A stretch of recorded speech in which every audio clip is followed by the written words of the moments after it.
പശ്ചിമബംഗാളിൽ റിമാൽ ചുഴലിക്കാറ്റ് കരതൊട്ടു. ശക്തമായ കാറ്റിൽ സൗത്ത് 24 പർഗാനാസ് ജില്ലയിൽ വ്യാപകമായ നാശനഷ്ടമുണ്ടായി.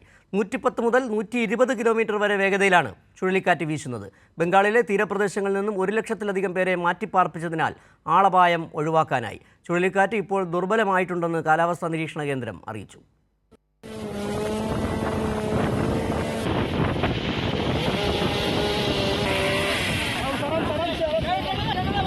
ബംഗാൾ ഉൾക്കടലിൽ രൂപമെടുത്ത റിമാൽ ചുഴലിക്കാറ്റ് 110 മുതൽ 120 കിലോമീറ്റർ വരെ വേഗതയിലാണ് കരതൊട്ടത്.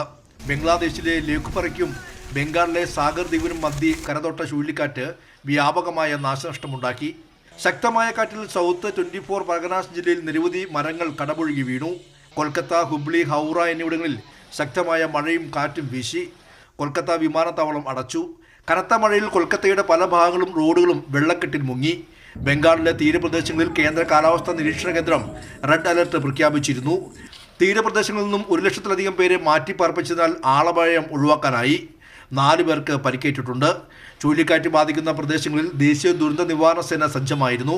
കരസേന, നാവികസേന, കോസ്റ്റ് ഗാർഡ് തുടങ്ങിയ സേനകളും ചുഴലിക്കാറ്റിന്റെ ദിശ നിരീക്ഷിച്ചു.